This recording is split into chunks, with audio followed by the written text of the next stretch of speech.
Okay, in section 8.1, we're talking about the graphs of sine and cosine functions. So if we look at the very basic function for sine and cosine, we'll look at the angles that we use, and so the inputs are the angles and the outputs sine of that angle, and see what we get. So for the very basic function of sine, what you're going to have for your angles, we're going to start with 0, pi over 2, pi, 3 pi over 2, and 2 pi. Now, if you remember those are coming from the unit circle. We started with 0, pi over 2, pi, 3 pi over 2, and then all the way back to 2 pi. Those are the angles that we're using. Now, when I put 0 into sine of x, so sine of 0, that gives me 0. When I put sine of pi over 2 into my calculator, or when we use the unit circle to find that, I get 1. Sine of pi will give us 0. Sine of 3 pi over 2 will give us -1. And then sine of 2 pi will give us 0. Okay, in the very basic function for sine, this will always be the case. And I would memorize this right here. So for sine, you always start at 0, okay, for over here. Now compare that to cosine. You have the same angle, 0, pi over 2, pi, 3 pi over 2, and then 2 pi, but this one will start at 1 because cosine of 0 is 1, cosine of pi over 2 is 0, cosine of pi is -1, cosine of 3 pi over 2 is 0, and then cosine of 2 pi is 1. Okay, so sine will start at 0, cosine will start at 1, but they both have these same angles over here. Okay, so I would memorize both of these because these are the building blocks to graphing different types of sine and cosine functions. Okay, and this is what the graph of sine will look like.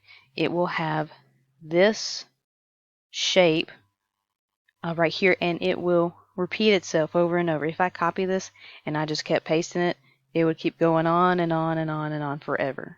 Okay, let me get rid of that.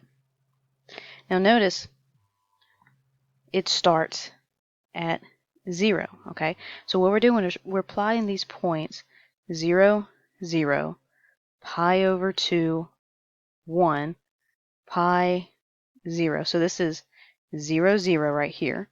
This is pi over 2, 1. This is pi, 0. Then we have 3 pi over 2, -1. So, right here, there's 3 pi over 2, and there's -1 right there. And then 2 pi, 0 right here. Okay, so it'll always make this little shape right here. And it'll keep making this shape over and over and over. Like I said, copy and paste. It'll keep on, you can keep on doing that forever. It's what we call a periodic function. Now cosine, so now we're looking at 0, 1, pi over 2, 0, pi -1, 3 pi over 2, 0, and 2 pi, 1. Okay, so 0, 1 right there, pi over 2, 0 right there, pi -1 right there, 3 pi over 2, 0, and then 2 pi, +1. Okay, so same thing. You can copy this function and paste it over and over and over, and it'll keep making that function, or that specific function, that shape over and over, because it's also a periodic function. Now notice this starts at 1. Again, when I'm saying it starts at 0 over here, and it starts at 1, I'm talking about the very basic function. So sine of x will start at 0. cosine of x will start at 1. Now when we start changing these functions and adding stuff to them, they may or may not start at 0 or 1, but the very basic functions will. Okay, sine starts at 0, cosine starts at 1. Okay, in both graphs, the shape of the graph repeats after 2 pi, which means the functions are periodic with a period of 2 pi. Okay, so after a distance from 0 to 2 pi, this shape right here will repeat over and over and over. From 0 to 2 pi, this shape will repeat over and over and over. This over here is cosine, this over here is sine. Now when it makes this shape right here for sine, or this shape right here for cosine, we call that a fundamental cycle. Okay, the period is the shortest interval over which the function completes a full cycle. So this shape for sine and this shape for cosine, that's a full cycle. Okay, now talking about periods for these trig functions, every trig function but 2 of them will have 2 pi. The 2 that will just have pi would be tangent and cotangent. They'll complete their fundamental cycle in a period of pi, whereas sine, cosine, cosecant, and secant will complete their fundamental cycle in a period of 2 pi. Now again, this is for the basic functions. When we start changing them, the period might or might not be 2 pi or pi. Okay, now the basic function for each one of these are listed here. It's just our basic trig function: sine, cosine, cosecant, secant, tangent, and cotangent of x. Okay, so here's the characteristics of sine and cosine. We know it's got a period of 2 pi. The domain is negative infinity to infinity. We learned that back in chapter 7. And the range is -1 to 1. Again, we learned that back in chapter 7. And let me show you this part here, right here with the graph. So let's go back to this. Get rid of all this. Okay, it said that the domain, remember those are x values. It goes from negative infinity to infinity. This shape can keep going on forever and ever and ever and ever. Okay, so it goes from negative infinity to positive infinity for your x values. Okay, now for your range, those are the y values. Note right here, it doesn't go past 1, it doesn't go past -1. This function always goes between 1 and -1 forever if you're talking about sine of x. So the maximum it could be is 1. The minimum it could be is -1, so that's why that is your range. Same thing for cosine. You can keep on doing this shape forever and ever and ever and ever. So this goes out to negative infinity. This goes out to positive infinity for your x or your domain. And same thing for your range. This has a maximum of 1 and a minimum of -1. So this function stays between those two values. So that's why your range is -1 to 1. Okay, your sine function is symmetric about the origin because it's an odd function, and cosine is symmetric about the y-axis because it's an even function. Okay, so remember, an odd function, so if we have sine of negative theta, an odd function, we pull that negative out to the front.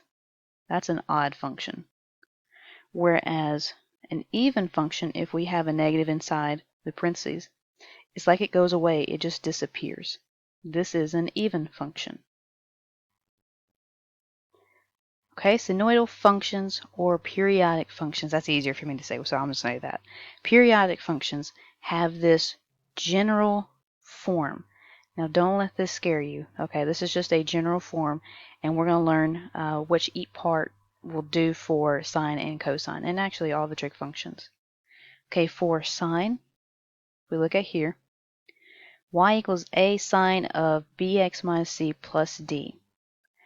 Now we'll learn what A, B, C, and D will do to the graph of sine. Same thing for cosine. I just changed sine to cosine.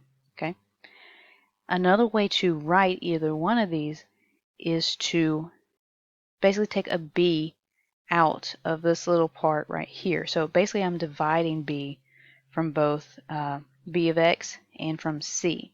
So if I divide B from both of these, and then what I need to do is I need to put a B on the outside just so I don't change anything. So when I multiply it back, I get this back over here. This is going to help us with the phase shift, seeing what the phase shift is supposed to be. Okay, and the same thing goes for cosine as well. Okay, now notice that there's a negative right here, and that's going to be important with us finding the phase shift. Okay, the general form of this has a negative within the parentheses. Okay, so keep that in mind. Now A and D will affect the y values, and B and C will affect the x values. And B will also affect the period of the function, which we'll see in a formula here in a minute.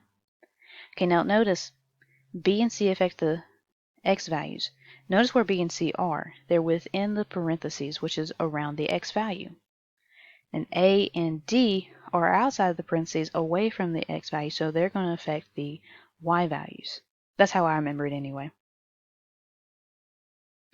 Okay, now determine the period of these functions. Here is your formula for it. So period equals 2 pi over the absolute value of B. Now, so B is this right here.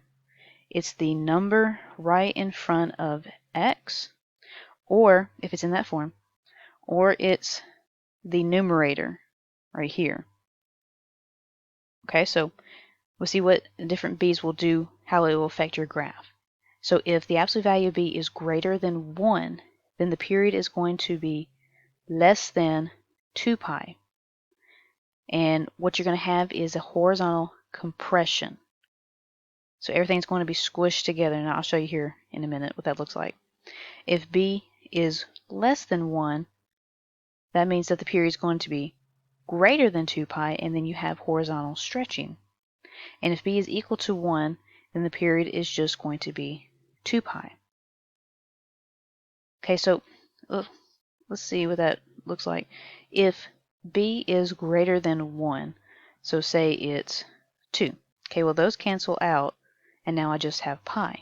Okay, so instead of completing that fundamental cycle over 2 pi, which is longer than pi, it's been scrunched down to be completed over just pi. So it should have a horizontal compression. That's b greater than 1.